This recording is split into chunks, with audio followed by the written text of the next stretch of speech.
Hello, my name's Alex Whitaker and I'm the Secretary for Science for this society. So welcome to the Geological Society for London's 8th public lecture of 2018. So actually this lecture is part of a programme of events that we have marking Earth Science Week, which is actually a global event celebrating the spectacular geology of our planet. So if you want to know more about Earth Science Week, have a look at the website. There's a list of events taking place across the UK and Ireland. And if you've already been in the lower library, you'll have seen some of the prize-winning entries for our photo competition. And that's also been featured in The Guardian this week. So today's lecture is entitled The Future of Plate Tectonics. And it's actually my pleasure to introduce our speaker, Phil Heron, from the University of Durham. So Phil is here. So in 2017 here, we celebrated the 50th anniversary of the discovery of plate tectonics.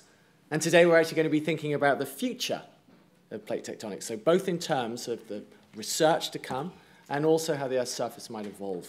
So I think Phil is going to tell us about how new discoveries about the deep Earth inform our view of plate tectonics. For instance, how the motions of the surface can influence and be influenced by processes in the deep Earth, even as far as the core mantle boundary. And so he's also going to discuss how the motion of surface plates may change over time and how predictions for future surface motion could be informed by information gleaned from the Earth's interior.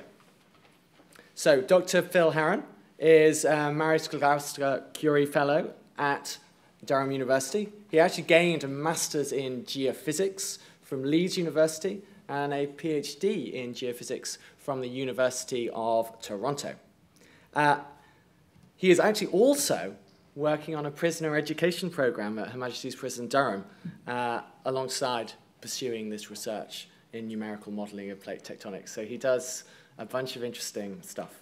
So I also want to say that if after this lecture you would like to look further in terms of how we've come in the past 50 years, we're pleased to say that the Plate Tectonics Dan Mackenzie Archive website is actually now live. So if you want to learn more about that and the history of plate tectonics, please go to that site. And in addition, plate tectonic stories, which are actually submitted from students around the UK, can be found on our blog. And it's a web resource aimed primarily for students and teachers through the Geological Society website. So all links are actually available on your handout. All right, that is enough for me. I wish to welcome Phil Heron. Thanks very much.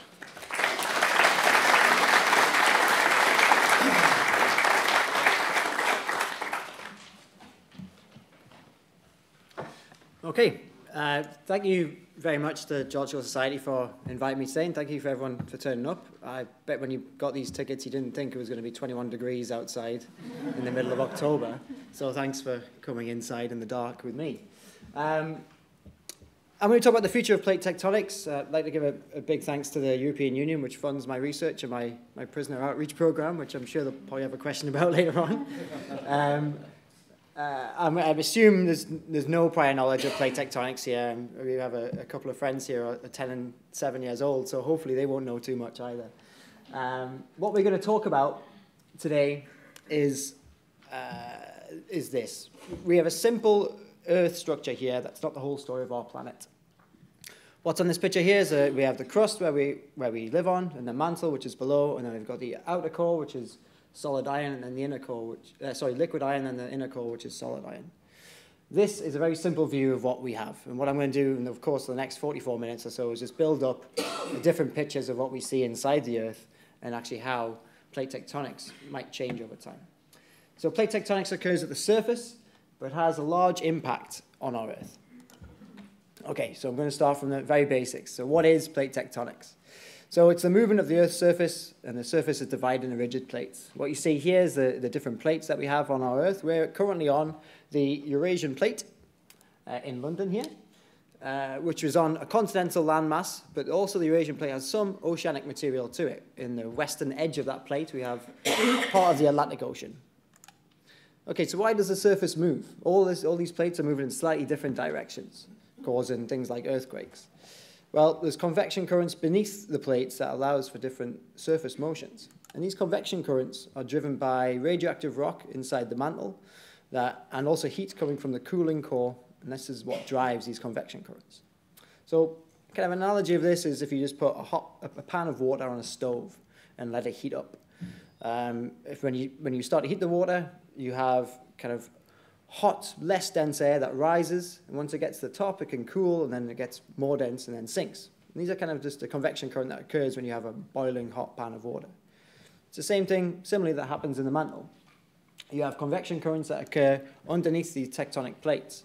If you were to put a block of wood on top of your pan of water, it would kind of bob around and move. You can think of that as how the plates are moving too. Okay, so let's really explore what a tectonic plate is first. So the tectonic plate is the lithosphere. Now we have our very basic setup of what the Earth is. We're going to start now dividing up into more complex layers. So the layer below the mantle, the very uppermost part of that is actually called the mantle lithosphere. And then below that is the asthenosphere. And the crust and the mantle lithosphere makes up your tectonic plates. It's not just the crust that we have on the surface. So a tectonic plate is about 200 kilometers thick. It's not just what we see at the surface. What's kind of cool is that the mantle lithosphere and the asthenosphere are made of the same material. Just as you go into the Earth, the temperature gets a bit hotter and the material starts to behave differently. It becomes a bit more ductile and not as solid.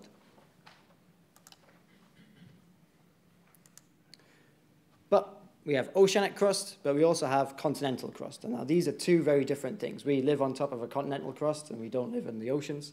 The continental crust is thicker than that oceanic crust, and it's less dense. So it kind of sits on top of the surface, whereas the oceanic crust is thinner and more dense. And here you have an example of two plates colliding against each other. You've got a continental plate and an oceanic plate. And because of the density differences between these two plates, the oceanic material can subduct into the mantle and disappear. So the continental crust can sit for billions of years on the surface, but the oceanic crust gets pushed in and disappears. So our oceans are disappearing as part of a plate tectonic process. The thing to remember is that your tectonic plate is not just the crust, it's the crust in the mantle lithosphere, 200 or so kilometers thick. Now, as mentioned by Alex, the theory of plate tectonics that kind of came into the mainstream about 50 years ago. Before that, the common consensus 50 years ago was that the continents were relatively fixed in their positions. Now we know that the continents move around slightly. If you ever have a GPS, you might be able to see over 10, 15 years that the continents slightly move. Now, how this came about was because we started to understand more about the oceans.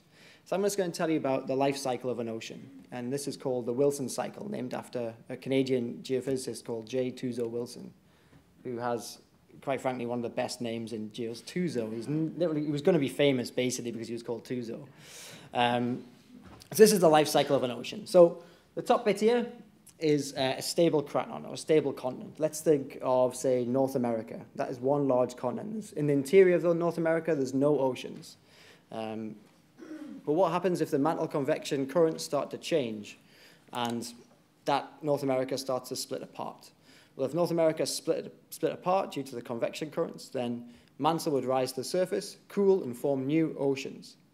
So today, that is actually occurring at the mid-Atlantic. So right in the middle of the Atlantic, there is a brand new ocean being born with North America and Europe slowly moving away from each other.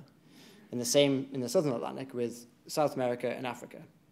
So if you had a lot of time on your hands and you stood in the middle of the ocean for about 180 million years, you would watch the growth of the Atlantic. So the Atlantic grows about a centimeter per year, a couple of centimeters per year, about as fast as your fingernails grow.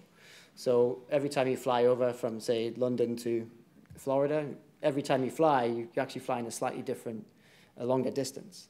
So if you stood in the middle of the Atlantic and let your fingernails grow for 180 million years, you could actually scratch someone's back in London and in New York at the same time. And that's, I mean, your fingers would be disgusting, and it'd be, but no, never mind. So that's the oceans being born, and it's happening right now in the Atlantic. But oceans also die. So the convection currents can slightly change, and the continents can start to move together, and the oceans can subduct into the mantle again, like I mentioned before. And this is occurring on the west of South America. So in the west of South America, you have the Andes Mountains. They're all due to the fact that you've got all this ocean being dipped underneath this continent. And then eventually, the last kind of part of this is continental collision, which is very dramatic. I mean, I drew these pictures. That doesn't do it justice. I like the fact that Alex here is laughing at that. That is, yeah, that's a continental collision. It's way more dramatic than that. Imagine if India ran into Eurasia and generated the Himalayan mountains. That's how dramatic it is. And then that's the end of your life cycle of an ocean. That's the end of it. But 50 years ago, the general consensus was that the continents didn't move. And it took a kind of data revolution to understand that. And the data revolution was pushed by World War II. On ships like this, there was sonar technology that helped to map the seafloor. It was used to kind of look for U-boats, but it helped to map the seafloor. And magnetic analysis also helped to give the age of the seafloor, as well as new earthquake data that could track these oceans being pushed underneath the continents. So it was a massive revolution. But it wasn't an Archimedes Eureka moment. It was a very slow build over time. Alfred Wegener was a climatologist, a German climatologist, and in 1912 he kind of came up with an idea saying that these continents could have been stitched together to form one supercontinent. That was 1912, and there was a lot of anti-German sentiment after World War I, and his kind of ideas were kind of pushed aside. But one of the reasons why they were pushed to the side was there wasn't a mechanism for this to happen. Arthur Holmes, who's born in Hebburn and raised in Low Fell, which is Gateshead, which is close to where I'm from, which is why I'm mentioning it.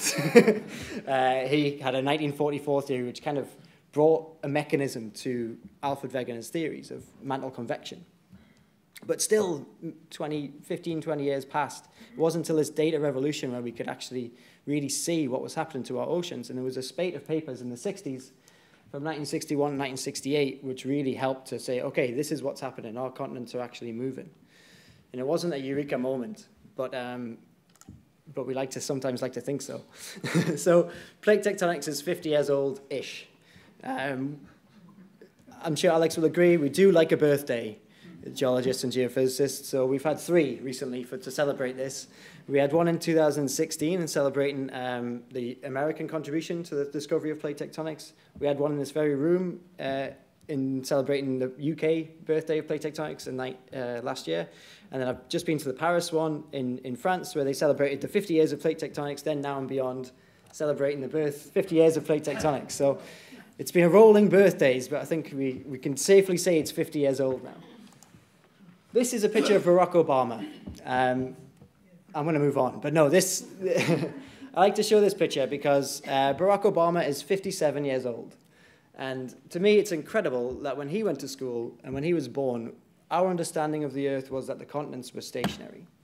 That's what was taught in schools. And it's incredible to think that, obviously, he went on to be president of the United States and all these things about the world. He's 57 years old, and we didn't know that yet. To me, that's actually incredible that we've come so far in 50 years. And I'm going to show you a slightly longer video. This is 410 million years of the evolution of our surface. So what we're seeing here is a map of where we think the plates were 410 million years ago. You might be able to make out South America here, a bit of Africa, if you've got a keen eye. If you're our 10-year-old friends, can you make out Australia? That's just about here. We're going to watch this evolve over time, how plate tectonics in action over a very, very long period of time. So these processes are happening as fast as your fingernails grow. But over 410 billion years, that can amount to quite a large amount. What we see in the purple lines here are areas where oceans are being pushed into the mantle. And the blue lines are areas where the oceans are being born. So around about now, about 300 million years ago, you have Pangaea, which is the supercontinent. And it would mean that you wouldn't have to take a flight to Florida for holidays. You could just walk there from London if you really wanted to. and Sydney. That would be a decent walk, mind. But so yeah, so there's a lot of things that have happened, and obviously Pangaea had a totally different climate. The dinosaurs were there, but around about 180 million years ago, the Atlantic started to be born. So you'll start to see this separation of North America from Europe and from South America from Africa. And that's the beginning of our Atlantic Ocean that we see. So it's very slow motions. My favorite bit actually is coming up is where Madagascar and India separate, and India just takes off and smashes into Asia, generating the Himalayas. I mean, way more dramatic than it's shown here. Also, I quite like that Australia is just heading north. It just wants to be part of the Northern Hemisphere. Just keep going. It's going that far. It's like, it's too far to fly. Let's go north. So yeah, plate tectonics has evolved quite dramatically over 410 million years. But this is a massive part of why we understand what we know. These red lines indicate, well, this is a map of how old the oceans are. Now the red shows the ocean's been about 20 million years old in the kind of youngest parts. But the oldest parts of the ocean, the Pacific and then the Atlantic, is only 180 million years old. So at the start of that video, the 410 million years old video of the Earth moving, there was not one piece of ocean that still remains from the start of there. All of it's been lost. So where does it go? And this is kind of the key part of what I'm going to talk about. These oceans are being lost for over 180 million years. Every ocean's been gone. They don't last very long. So where do they go and what do they influence? So what we're going to do is we're going to take basically an ultrasound of the Earth to try and figure out. This is actually an ultrasound of my son, who's 2.5 now, and I asked him, could I show him a baby picture? And he said, yeah, so he's there now. So we're going to take a basic ultrasound of the Earth. And it works in the same way. With an ultrasound, you kind of put energy in, and you see how much energy is absorbed, and you can get a picture inside to see what's going on. We don't obviously take a big swab and do that for the Earth, but we have a natural way of releasing energy, which is through earthquakes. So earthquake releases energy, and if we put things on the surface to monitor what's happening, we can understand how much energy is being absorbed back. So an earthquake can happen here on the Earth, and then it can travel, and if we have enough monitors, we can start to see where the energy is being absorbed and where the energy is being lost. Kind of like an ultrasound. So there's been a small revolution in terms of there's been a lot of seismometers, which is the way in which we receive these earthquakes being placed around the world. This is an example of US array, which is a massive array of seismometers, which is, if you have a large amount of them, you can get more data that comes up. So what you're going to see here is how these seismometers react to an earthquake that happens in the, say, Gulf of California. So you're going to see these move due to the motion of the ground, but you're going to see it doesn't just happen linearly. It happens quite a fun manner. So an earthquake happens here, and you can start to see this wave of the earthquake kind of passing all the way through North America. I'm going to play that again because I like it. So you can see, if you look carefully, there's a lot of things going on. They're still kind of moving after the fact of this main wave. And that's because the earthquake is going into the Earth and bouncing off different layers. It's quite a lot of things you can understand. And it isn't just the surface. These earthquakes, when they occur, they travel around the whole Earth a number of times, and they bounce off different layers. So the energy going in is quite substantial. And if you've got enough things to listen to the ground motions, you can actually get a lot of information. So this is a video showing just the extent of how much an earthquake, goes a bit wild there, but how much an earthquake can cover the whole globe. So these are all waves that occur from an earthquake, and it covers essentially the whole globe and continues to ring. I'm going to play that one again as well because I like it too. So an earthquake occurs and it bounces off the various layers inside the Earth. And it can also be absorbed, and it can transmit through different features that are inside. And that's how we slowly, over time, every earthquake builds up a different picture of what we see in the Earth. But it's not easy. It doesn't just come back as an ultrasound. It's really quite tiresome work. It comes back in the form of wiggles. So each one of these little lines, it represents a different motion from the earthquake bouncing off at something in the earth, and then obviously vibrating across the surface too. So it's complicated work to try and pick apart, but there's a whole team of people who do it, called seismologists, and they're fun. So you can pick apart these wiggles, and you can start to build up the interpretation of what the Earth is like. So I'm going to show you kind of a basic ultrasound scan. So we're going to look from the Pacific to the Atlantic across this line and have a look underneath here. And this purple line is the surface. If our Earth was this basic setup that I showed you here, with just the crust and the mantle, this is what it would look like. It'd be a pretty boring ultrasound. But actually what we see is something a bit different. There's lots of stuff inside the mantle that comes up when we do this ultrasound. There's things that make the waves travel fast. There's things that make the wave travel slow. And if we do this enough times, we look at all the different earthquake data, we can start to build up a picture of what's in there. Now this example shows this blob. I mean, it's not high definition, mind. Let's be clear here. You can start to see kind of a blob of stuff that's coming down. You can trace this blob of stuff, which we think is cold stuff. The waves travel faster through it. Back to the surface, it might be linked to a subduction zone. So an area where an ocean's going down. So this actually might be an old ocean from hundreds of millions of years ago, still traveling into the Earth. So we can do this a number of times and kind of build up the ultrasound scan results.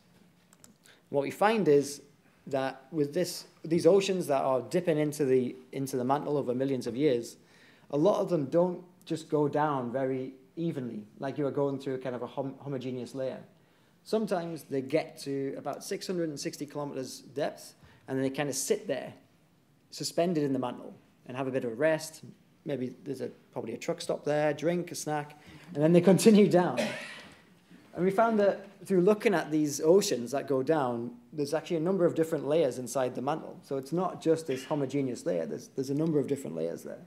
And they can stall these oceans. So they don't just go straight down. They can sit as if they were sitting on a table and then slide off the end and go back into the mantle. So what else do we see? Let's go back to the wiggles.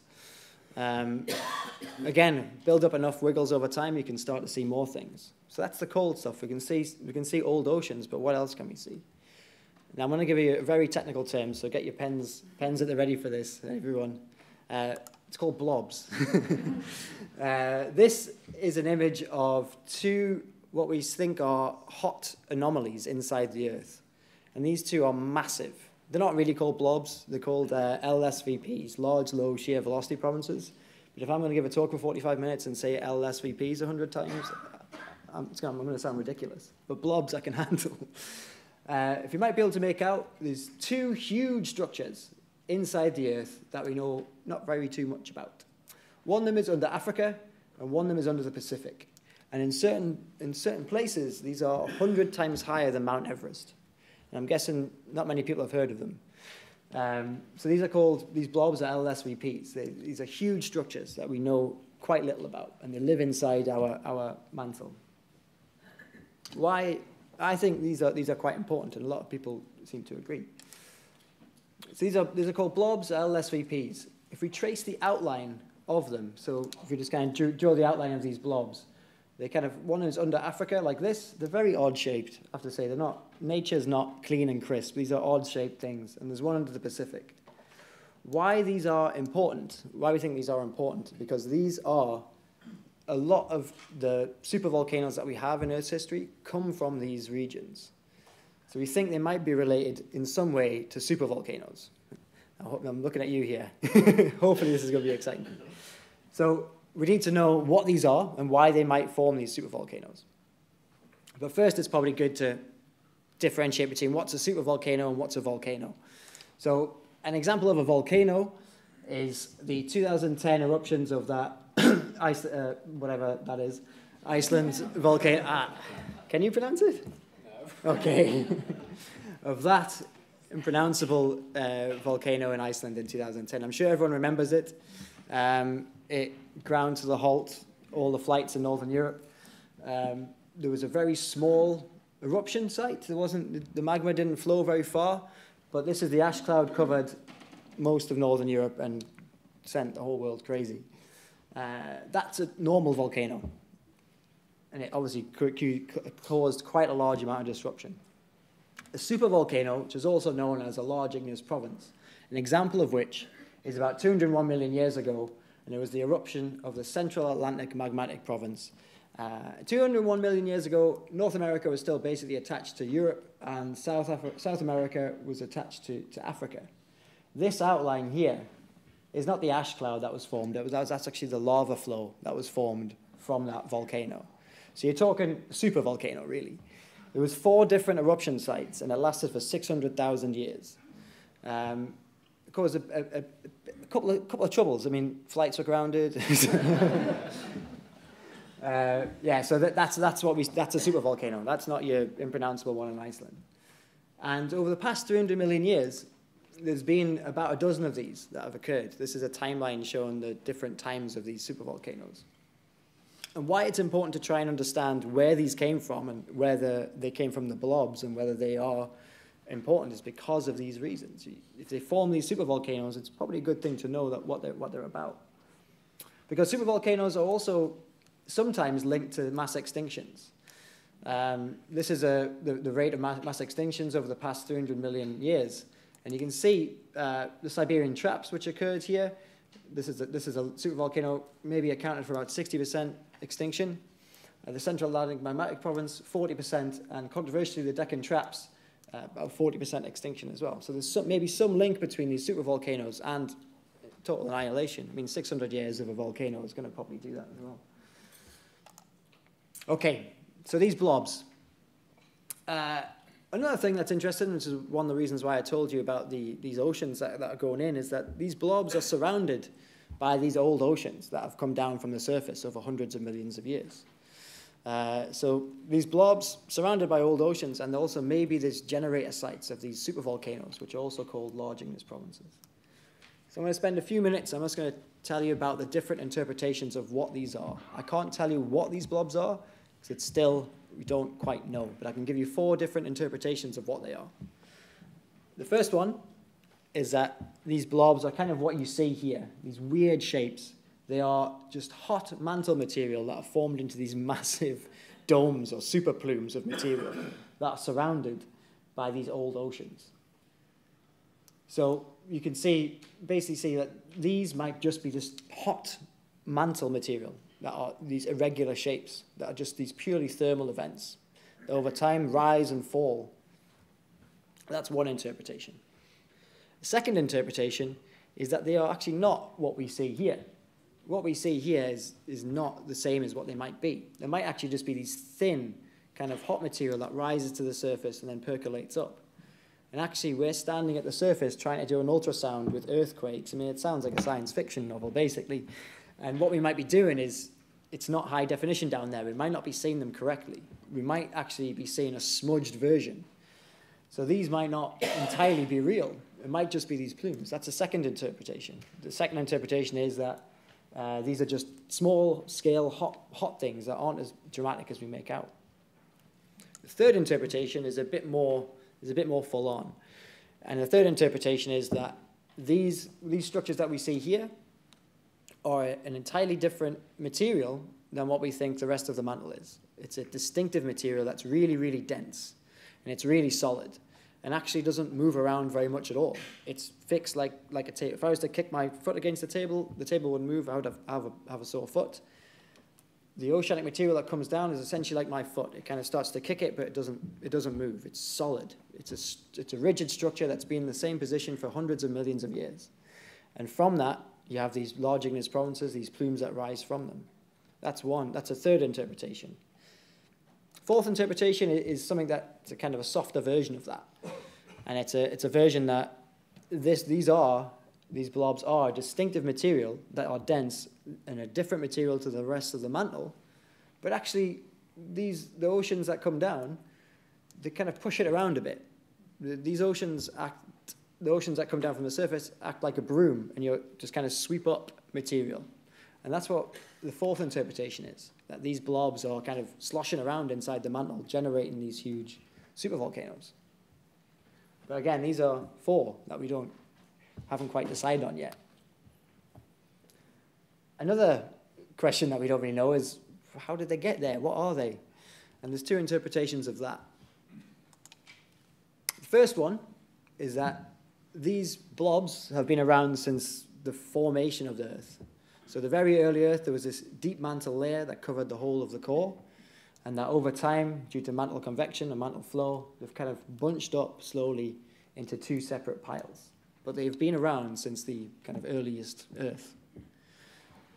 The second interpretation is that actually in the early Earth, they weren't there at all. They are kind of relatively new things that have just been slowly growing over time into these piles. And that interpretation may be something related to plate tectonics, and that the oceans have been dropping down and parts of the oceans have been splitting off and forming into these piles. So there's two different origin theories. One, a primordial, that have been around for billions of years, and two, that actually these have been grown over time. But again, to me, it's fascinating that there's something the size 100 times higher than Mount Everest that we still don't know very much about on our own planet. So why is this all important? Well, at the start, I told you that this is our basic setup of crust and mantle that we talked about. There's different layers inside the mantle, and there's even different structures. There's lots of things that we can see. And there's two huge blobs of material in there. But how do they interact? This is a kind of more up-to-date analysis of what we see inside the mantle. We have oceans that kind of form down. They hit these different layers as they go down, and then they get to the core mantle boundary, and they might interact with these huge blobs of material to generate huge supervolcanoes and kind of interfere with the mantle flow, which in turn might interfere with the surface flow and generate plate tectonics, which then generates different oceans being subducted into the mantle. So there's a feedback system here. Stuff's going down, it's interacting with the deep, and stuff's coming back up, which is then interacting with the surface again. So everything is linked. The stuff at the deep might be sloshing around, it might be fixed, but it's generating these large supervolcanoes which can change the plate tectonic at the surface. So there's a feedback system that we need to understand, and that's where I think the kind of future of plate tectonics lies, is trying to understand how these oceans interact with the deep, and something that's going to be talked about for a fair few years. For the next 5-10 minutes or so, I'm just going to talk about a couple of other things which I think are quite fascinating related to the future of plate tectonics. I've still got another 5-10 minutes or so. Got clearance from the boss. Yes. One thing's for sure, though, that history is very important. As I showed you that video from 410 million years ago to the present day, our surface has changed quite dramatically. Our surfaces went from South America and Africa being down here, Europe and North America being around here, Australia being attached to Antarctica, to what we see today. 410 million years is less than a tenth of Earth's history. Over the course of Earth's history, things have changed quite dramatically.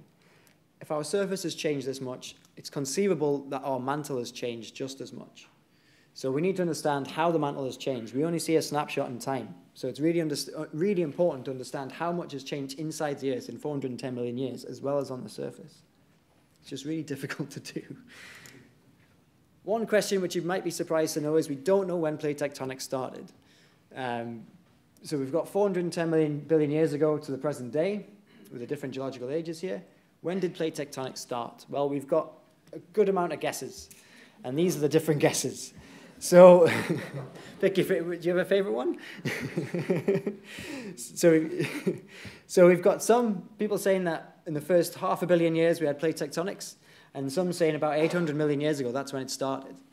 So there's a number. There's a wide range of when we think it started. This is how difficult this problem is. 50 years ago, we came up with the theory was kind of brought into the mainstream that continents moved, but we don't know when it started. One of the things that it might be related to is how hot it is inside the mantle.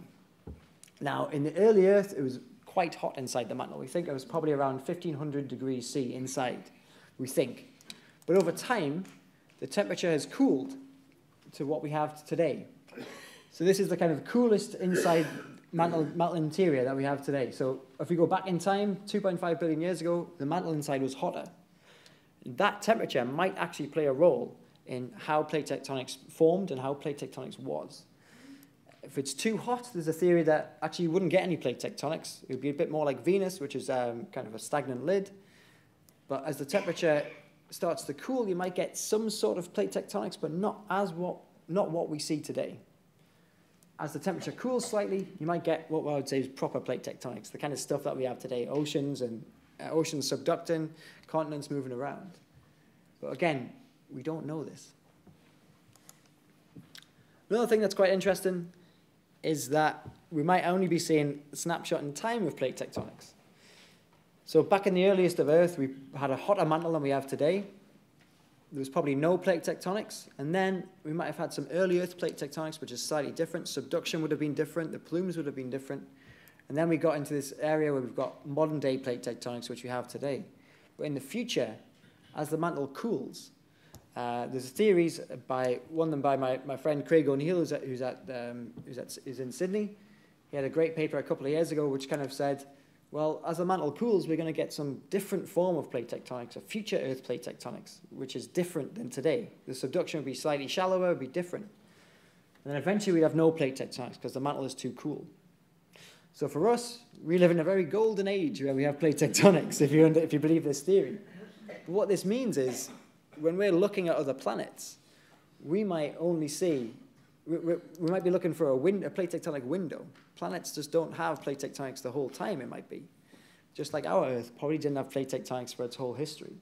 So you might see a planet in a distant galaxy, it's an exoplanet, might be Earth size, might be prime example of plate tectonics. But what type? Early Earth, modern day, future?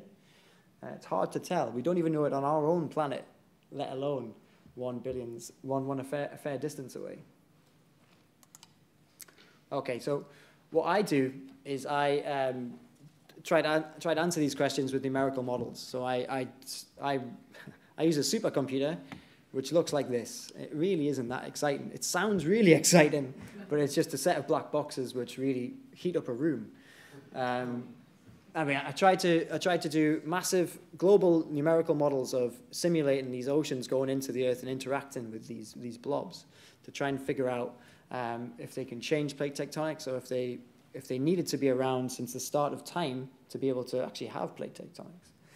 And I also look at plate tectonic processes in the crust and mantle lithosphere too. But why? Why would you even bother looking at this? Well, plate tectonics is quite important. Because it helps regulate, one of the reasons that we are living and breathing on the planet is due to plate tectonics. We've got a regulation of our atmosphere. CO2 is being pumped into the atmosphere through volcanism and then interacting with it's one of the reasons why we have a kind of stable atmosphere. And then CO2 gets put back in to the Earth through subduction and rock weathering. So plate tectonics is one of the kind of cornerstones of life. It's allowed us to have this atmosphere. What would you rather have? Plate tectonics temperature today, it was 13 degrees yesterday. Here, it's 19 today. It's going to be quite nice for the rest of the week, so maybe spend your afternoons not in the Geological Society. Venus has no plate tectonics and has a lot of CO2 in its atmosphere, and its surface is 452 degrees 452 degrees Celsius at the surface. A planet without CO2 would be about -30. So we have a nice atmosphere due to, in part, plate tectonics. Okay, so I'm going to wrap up soon. I'm going to have a couple of points here that I'm going to take home. I've been doing this a few years, and I know for a fact that as soon as everyone leaves here, if I don't do these take-home points, you'll remember one thing, and that's that Barack Obama is 57 years old. So now is your time to switch on and write down some notes. This is the take-home points from the talk. And that Barack Obama is 57. Okay, so due to plate tectonics, subduction, the oceans disappear below the surface over the course of 200 million years, which is a very short amount of time to think of Earth's history. These ocean plates interact with different mantle layers. They interact with the 660 kilometers, 1,000 kilometers layers. They don't go down smoothly. There's a lot of things inside the mantle. But as they reach the lower mantle, they could be interacting with deep blobs of material that modify mantle flow and trigger upwellings, in some cases, supervolcanoes. But we only see a snapshot in time. Things might have been very different in the past, especially in the inside of the Earth. And what's becoming clear is that plate tectonic history can leave a lasting impression on the crust and 3,000 kilometers away at the bottom of the mantle. Not quite finished yet. I just want to give a couple of thanks. I never know when to put thanks in to talks, so I'm going to do it just slightly before my conclusion. I'm funded by the European Union, and I'm very happy to have that funding. It's the only reason why I'm back in the UK. Compute Canada helps me do my research. The Geological Society, I have to say thank you for inviting me. And Russ Pislevic has been an excellent mentor, but Ed Garnero, a lot of his slides I've used for this talk. If you want to see more on this, Ed Garnero's got an excellent TED talk that he did a few years back on these blobs, which I borrowed quite a lot from. Actually, don't watch that. And also, shout out to my master's student, Joe, who would have got quite a large kick out of this. So data is driving a deeper understanding, and it's driving it slowly. In 1906, this is what we thought the Earth was like. By 1975, we started to build up a slightly different picture. By 1985, we could see different layers inside with an inner core and outer core. But by 2005, we were starting to see things inside the mantle. These slabs, these blobs, these plumes, these piles. Every earthquake that goes by, we start to build up slightly more information of what's inside the Earth. But the thing is, it's not going to be like the 1960s where you had just a massive amount of data that had a revolution. It's going to be a lot slower.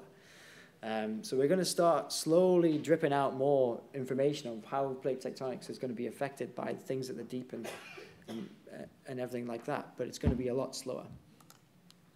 So in conclusion, the 1960s were a revolutionary time for discovery, and it was driven by data. However, there's still a number of processes we do not fully understand about the Earth.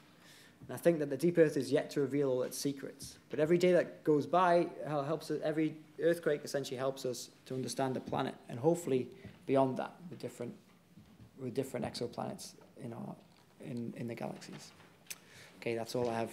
Thank you.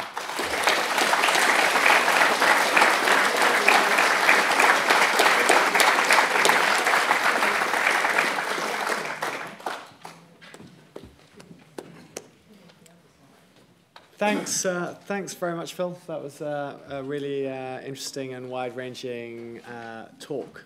So we have some time for questions. So hopefully the mics will be arriving shortly, but I think we might start, and if people could ask their question loudly, and then we can repeat it.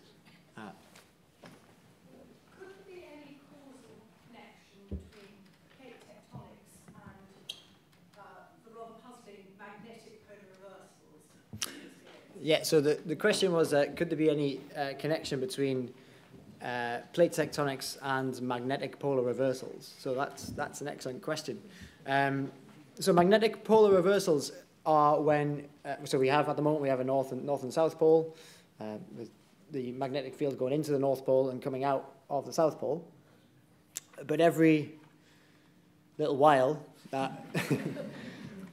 every little while that reverses and changes for it to be going into the South Pole out of the South Pole and into the North Pole. So that is a kind of a geological feature, a geomagnetic feature that happens quite regularly, but it doesn't happen like really regularly. It doesn't happen over a fixed amount of time. That's what I'm trying to say. It's quite stochastic in its motions. And there is a link, people think, between what happens at the surface and what happens at the core mantle boundary that drives this. So during the supercontinent Pangaea, you had a lot of oceans that go down and a lot of cold stuff that goes and hits the core mantle boundary. And that modifies the heat that comes out of the core and into the mantle. And there might be a link between the amount of heat that comes out, that's driven by these plate tectonic stuff that hits the core mantle boundary, and what then drives these reversals. So there is a link, yes, and it's something that's been studied for a number of years. We just don't quite know what exactly the link is. You can see, okay, you've got these huge tectonic events, such as like a supercontinent, and then something happens with the magnetic field. Actually, what happens is you have less reversals during that time. So why is that? So we're still trying to figure that out, but there is thought to be a link. Thank you very much. I think we have microphones now. Yes. There's a man here. Yeah, there's the microphone coming. Oh, okay. Thank you. Can you hear me? I can. Yeah, I just wanted your sort of input to a conundrum that has stumped me for many years. I've worked on the Scotia Arc in the South Atlantic, and there's tertiary back arc extension in the Scotia Arc.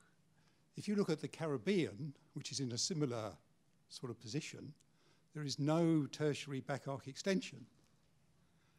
And this has puzzled me for a long time because you have westward subduction of the oceanic crust, and you'd expect back arc extension in the Caribbean, in the tertiary, and you don't get any. Well, you get the Grenada Basin, which is tiny. But today, there is none. This suggests that there is a tremendous difference in the convection cells in the mantle, to me anyway. I just wondered if in your models, with your earthquake models, whether you see sort of potential barriers within the mantle which can account for these differences in subduction patterns. The question that you've asked is, it would be amazing if I'd set this up, so I'd be like, that's my area of expertise. It's not my area of expertise, so I don't really want to dive in on, because a lot of different people are working on that. But in terms of the question of the mantle convection inside the Earth, there was a couple of papers that came out recently that have this idea that mantle convection in the Earth can be kind of confined to certain areas. So certain areas like just here.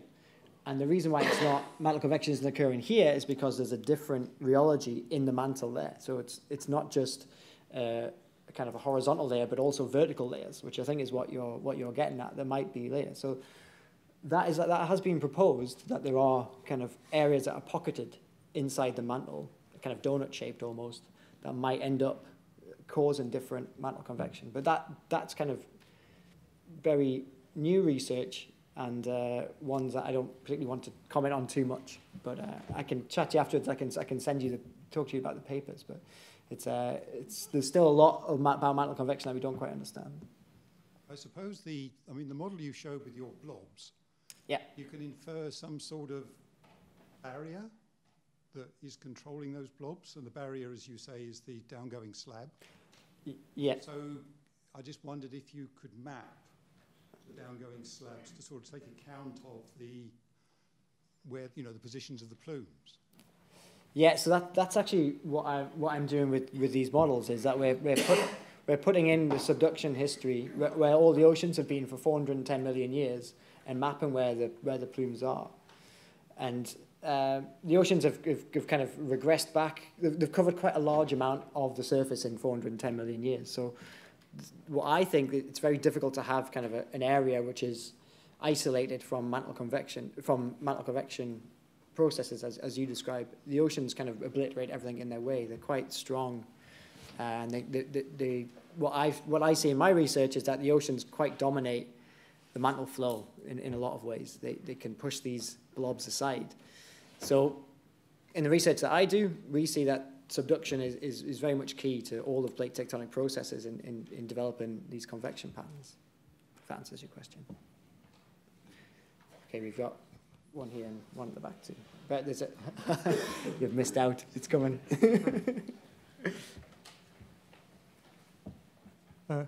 You mentioned Venus, and I was wondering whether, if we look at Mars, plenty of volcanoes to be seen, but no obvious plate margins. Do you think it's gone through the history that Earth is perhaps going through in the evolution of plate tectonic patterns? It's an interesting one. Mars is a lot smaller than the Earth. I don't know. It's very difficult to comment on the tectonics of other planets without having to run quite a large amount of simulations. But what I think is fascinating is that we don't know the tectonic history of Earth. It's really hard to then apply things to Mars too. But what I think will be really fascinating is on the current Mars mission is they're putting seismometers on on Mars to be able to have these basic ultrasounds to be able to see what's inside. So we might be able to glean some more information of what's inside of Mars. They actually did it in the last Mars mission, but the seismometer, they didn't actually place it on the ground. They ended up placing it on the wing of one of the rovers, and it didn't get any information. It just got the wind that was there. But now they're going to place it on the ground and hopefully have these Mars quakes that generate this ultrasound. So that will, when that comes out, there'll be definitely more answers for you, I think. Well, definitely more than we have now, because we don't know really the interior. There's a gentleman down here. If that answers your question. Thank you. I went to a recent talk that pointed out that the fact that the Earth has a moderate amount of water on its surface is unusual. You'd expect over geological time for either to oceans dry out or there to become much deeper. Is there some kind of feedback mechanism in what you're talking about here that could maintain that level of surface water homeostatically? I'm not too sure. There's massive amounts of research going into the importance of water in plate tectonics, how far it goes down, how much these oceans then dehydrate into the surface. And it could be crucial to the maintenance of plate tectonics, but yeah, these aren't my areas of expertise. Yeah.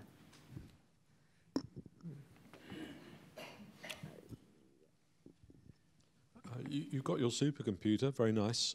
What are the limits of numerical modelling, and how are they going to be knocked down? Is it actually computational power? Is it the physics of high pressure, high temperature rock? Where are the constraints on how you can predict? I'm going to probably destroy a lot of my work in many ways, because numerical models, they serve as essentially quite fancy cartoons in order to understand, because you can't, with numerical models, you can't really have the exact Earth history. You can't have the exact parameters. There's limitations to your computer power in order to get the viscosity right in the Earth over long periods of time. You've got to make simplifications to the models to be able to get everything. So you can generate models to kind of test theories almost and to understand. Numerical models aren't going to solve the problems of how we understand things. It's going to be driven by data of what we see, and the numerical models are going to be supplementary, which I think is pretty fair. The limitations, we've got massive supercomputers now that can do this, but it's getting to the scales that we need to understand. Some of the models that we do have grain-sized scales in them, but also you have these structures at the bottom of the mantle, which are 100 times higher than Mount Everest. So it's getting the balance between local models and global models in the high enough resolution. It's really complicated scenario, but the numerical models, since I started doing this, have just been improving and improving due to the fact that the supercomputers have got better and better. So I can run a simulation that tries to take into account 410 million years of Earth history over the course of 3 weeks with 4 terabytes of data, whereas previously you couldn't do that. So we're kind of edging towards more sophisticated models, but it's still, they're not going to solve everything. We need more data, and it's the data that's going to drive everything. I mean, there's a couple of areas that spring to mind which are using the same general tool set. There's weather prediction, which has got the scale problem about small cells, big cells. Yeah. But their job's prediction, and the physics is moderately well understood.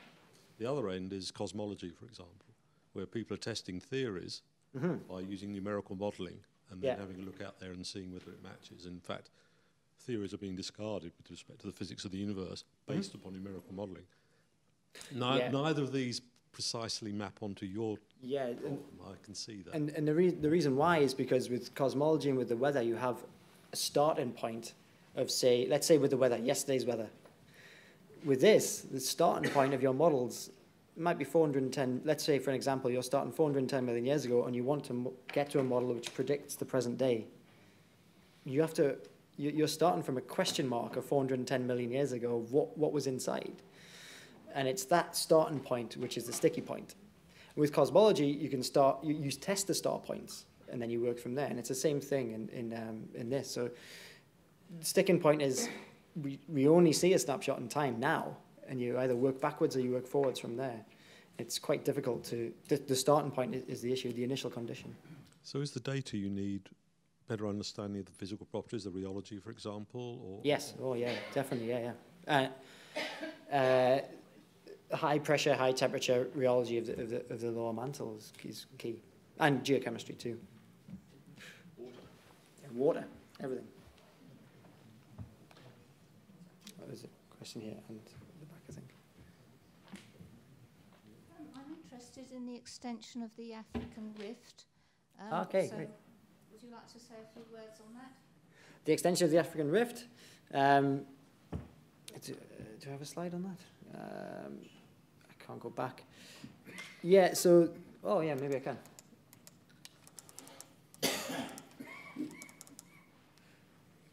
So, can't really see it. So the extension of the African rift. Wait, go back. It's going. Right there it is. So these blobs, they lie under Africa, and kind of a certain one limb of it kind of comes up, maybe comes up towards the African rift, and that might be playing a part in what's happening there. So for people who don't understand, Africa is slowly splitting apart. The western part is eastern part is being split away in this huge kind of spreading center. And that is the question marks over how that is occurring. Could be related to these blobs, and it could also be related to far more further field plate tectonic processes. But you can image in some places these huge blobs kind of rising up in that area, which could be projecting through. Yeah, so we can, these blobs could play a role in that. But can you estimate the size by how much seismic activity you're getting? Can we estimate the size of the blob? I mean, is there a correlation? I mean, you've drawn it like that, but how do you know how the shape of the blobs will become in the future? There's no. Oh, right. Okay.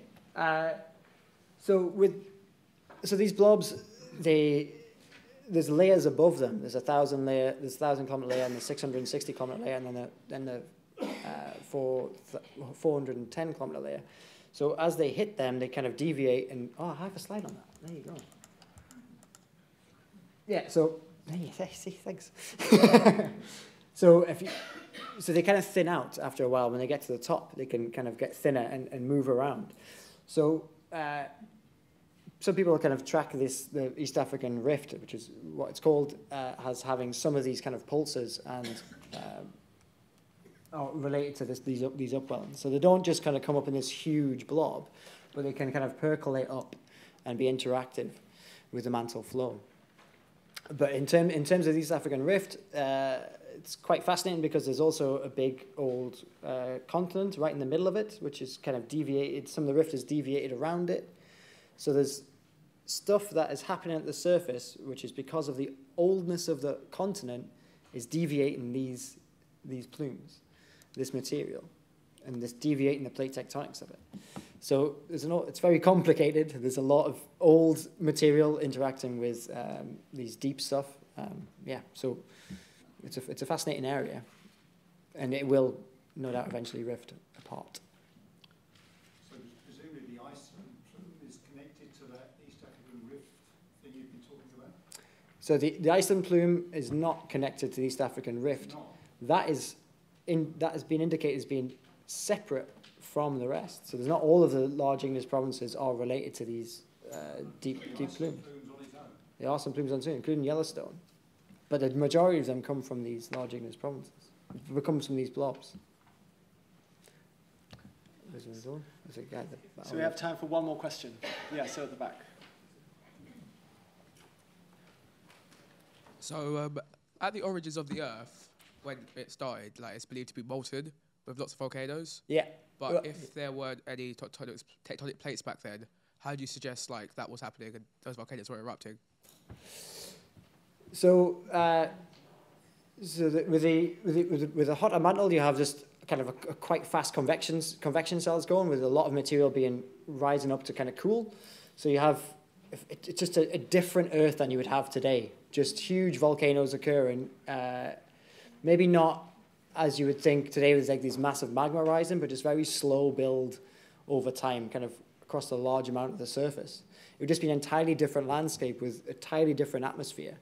Maybe something like Venus, for example. That's what it could have maybe been like to an extent. But over time, as these massive volcanoes are occurring in the early Earth, they can clump together different material into continents and then eventually form into plate tectonics. But it takes a long time. You've got to form atmosphere, you've got to form a cooler mantle.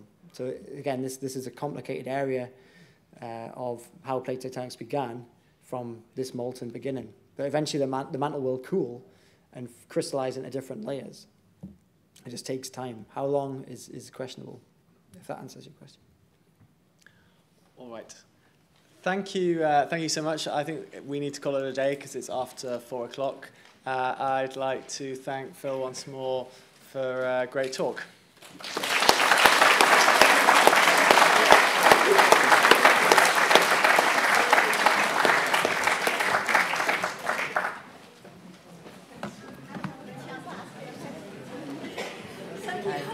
Oh, no problem. Thank you. Look at your movie. Yes. This is the blocks is moved. This is the outer core. Yeah. This is the stem. I think this is a solid. Yeah. The outer core is liquid. Liquid. Liquid. Yeah. If liquid, the liquid is not moved. But this one is not liquid, but we move. This is this one is hot.